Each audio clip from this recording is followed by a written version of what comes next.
여러분 안녕하세요. 시카고 예수사랑교회 황선웅 목사입니다. 오늘도 말씀을 먹고 살고 변화되는 하루 되시길 소망합니다. 11월 20일 수요일 말씀으로 여는 아침입니다. 오늘 우리에게 주시는 하나님의 말씀은 요한계시록 2장 1절에서 5절의 말씀입니다. 에베소 교회의 심부름꾼에게 이렇게 써보내라. 오른손에 7뼈를 주시고 7 금촛대 사이를 거니시는 분이 말씀하신다. 나는 내가 한 일과 내 수고와 인내를 알고 있다. 또 나는 내가 악한 자들을 참고 내버려 둘 수 없었던 것과 사도가 아니면서 사도라고 자칭하는 자들을 시험하여 그들이 거짓말쟁이임을 밝혀낸 것도 알고 있다. 너는 참고 내 이름을 위하여 고난을 견디어냈으며 낙심한 적이 없다. 그러나 너에게 나무랄 것이 있다. 그것은 내가 처음 사랑을 버린 것이다. 그러므로 내가 어디에서 떨어졌는지를 생각해내서 회개하고 처음에 하던 일을 하여라. 내가 그렇게 하지 않고 회개하지 않으면 내가 가서 내 촛대를 그 자리에서 옮기겠다. 주님의 백성에게 주시는 주님의 말씀입니다. 하나님께 감사드립니다. 요한계시록을 이제 묵상합니다. 계시록의 주제는 한마디로 기대와 인내라고 할 수 있지요. 새로운 세상이 오고 있습니다. 지금은 지옥 같은 삶이지만 분명 천국이 약속되어 있습니다. 지금의 이 세상을 버텨내는 사람들에게 반드시 그 천국을 주신다.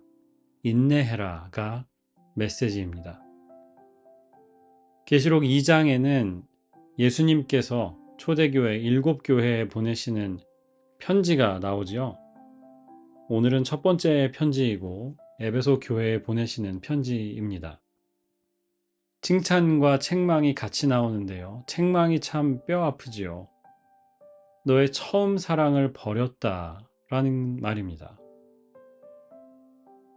코넬 대학교 연구팀에서 사랑의 유통기한을 밝혀냈다고 하지요. 처음 만나고 처음 사랑할 때는 뜨겁습니다. 보고 싶고 만나고 싶고 그게 안 되면 목소리라도 듣고 싶은 게 그 첫사랑이잖아요. 그런데 1년이 지나고 1년 반 정도가 지나면 뇌에 항체가 생긴다고 해요. 사랑할 때 나오는 그 화학 물질들이 있는데 이 항체가 생기면서 그 물질들의 생성이 늦어지고요. 물질이 생기는 양도 적어진다고 합니다. 저희만 해도 저희 아내는 서울 출신이고 저는 인천에 살았었는데 처음 만났을 때는 그 먼 거리를 하루가 멀다 하고 다녔어요. 운전을 왕복하면 2시간 혹은 3시간을 했었는데 기뻤어요. 그게 너무 좋았습니다. 그런데 지금은 저기 앞에 있는 설거지를 해달라는 그 말이 힘들어요. 영어에 trophy wife라는 말이 있어요. 돈을 많이 벌고 출세한 중년 남자들이 젊은 여성들하고 결혼하는 것을 말하죠. 그래서 40대, 50대 그 남자들 옆에 서 있는 젊은 부인들을 보면 사람들이 아, 저 사람은 성공한 사람인가 보다 라고 생각하게 한다고 해서 그래서 trophy wife라고 합니다. 한국에는 이와 비슷한 말로 조강지처를 버리지 말라는 말이 있죠. 조강이라는 말은 문자적으로 술지개미와 쌀결을 말합니다. 그러니까 조강지처 하면 술지개미와 쌀결을 같이 먹은 아내라는 뜻이죠. 술지개미가 뭡니까? 술을 만들고 나서 남은 쌀, 그거를 술지개미라고 하고요. 쌀겨는 쌀을 도정하지 않습니까? 먹기 편하게 이제 도정을 껍질을 까내는데 벼의 그 겉껍질, 두꺼운 딱딱한 껍질을 왕겨라고 하고 그 안에 속껍질이 있답니다. 그 속껍질이 쌀겨라는 거죠. 음식이 아니에요. 예전에 가난한 사람들이 먹을 것이 없으니까 음식 대신 먹었던 게 술지개미와 쌀겨였다는 거예요. 그거를 같이 먹으면서 고생한 아내를 버리지 말라는 말이 조강지처를 버리지 말라는 말입니다. 반대로 생각해보면 성공한 뒤에 같이 고생했던 아내를 배신하는 남자들이 많았다는 뜻이 되죠. 예전에 나온 봄날은 간다라는 영화에서 유지태가 남긴 명대사가 있었잖아요. 너 나 사랑하니? 사랑이 어떻게 변하니? 였어요. 사랑은 변합니다. 저는 처음 사랑을 버렸다는 예수님의 말씀이 참 더 충격적입니다. 에베소 교회를 향한 칭찬을 보면 저는 예수님의 사랑을 버렸다는 그 말이 더 충격적으로 다가와요. 2절에 보십시오.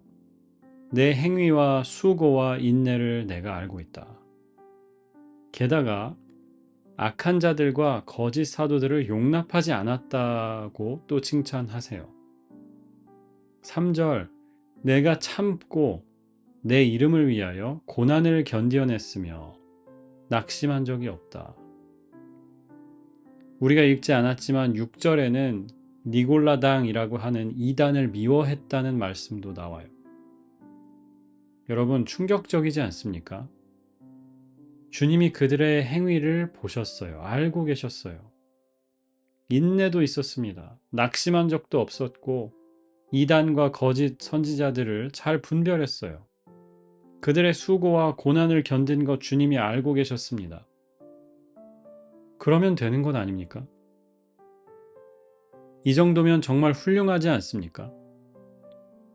하지만 주님은 너희가 처음 사랑을 버렸다고 책망하세요. 얼마나 뼈아픈 책망입니까? 마태복음 7장에도 예수님께서 비슷한 말씀을 하셨습니다. 22절과 23절의 말씀인데요. 그날에 많은 사람이 나에게 말하기를 주님, 주님, 우리가 주님의 이름으로 예언을 하고 주님의 이름으로 귀신을 쫓아내고 또 주님의 이름으로 많은 기적을 행하지 않았습니까? 할 것이다. 그때에 내가 그들에게 분명히 말할 것이다. 나는 너희를 도무지 알지 못한다. 불법을 행하는 자들아, 내게서 물러가라. 이게 얼마나 무시무시한 말씀입니까? 나는 너희를 도무지 알지 못한다. I have nothing to do with you. 너희는 불법을 행하는 자들이다. 이 사람들이요, 열심히 산 사람들입니다. 예수님을 위해서 평생 살았다고 자부하는 사람들일 거예요. 주님의 이름으로 예언도 하고 귀신도 쫓아내고 기적도 행했다니까요. 그런데 주님은 모른다고 하세요. 나는 너희를 도무지 알지 못한다. 5절 말씀을 다시 새겨야 합니다. 그러므로 내가 어디에서 넘어졌는지 생각하고 회개하고 처음에 하던 일을 하여라. 예수님을 처음 믿었던 그 마음, 처음 은혜 받았던 그 마음이 필요하다는 거예요. 말씀이 꿀처럼 달았던 그때의 그 은혜. 다른 이들을 다 품을 수 있을 만큼 사랑이 넘쳤던 그때를 기억하고 돌아가야 한다. 그 처음 마음을 구해야 한다는 말씀입니다. 여러분, 사랑은 변하는 겁니다. 해법은 뭘까요? 사랑이 커져야 합니다. 사랑이 새로워져야 해요. 사랑이 깊어져야 합니다. 기왕 변하는 거라면 좋은 방향으로 변하게 해야 합니다. 결혼하신 분들 한번 생각해 보세요. 연애할 때, 결혼할 때 그 마음으로 평생 사는 게 아니죠. 사랑이 변합니다. 그런데 깊어지고 넓어지고 커지는 거죠. 그렇게 변해야 돼요. 예수님을 향한 우리의 사랑도 마찬가지입니다. 깊어지고 넓어지고 커져야 합니다. 다른 이들을 품는 마음도, 섬김의 분량도, 희생의 분량도 커져야 합니다. 처음 마음, 여러분 다시 돌아가십시오. 특별히 성탄절, 새해를 준비하면서 다시 리프레시 된 마음, 처음 마음을 구해야 할 줄 믿습니다. 새 마음 주셔서 새해에 또 이 대강절 이제 다가오는 시즌에 주실 그 은혜를 예비하게 하실 줄 믿습니다. 기도하겠습니다. 주님 감사합니다. 처음 마음을 구합니다. 그리고 처음의 마음에서부터 더 커지고 깊어지는 사랑을 구합니다. 하나님의 더 깊은 은혜의 강가로 나아가는 저희가 되게 하시고, 그래서 주님을 향한 또 이웃들을, 우리 자신을 향한 우리의 사랑이 더 깊어지게 인도하여 주옵소서.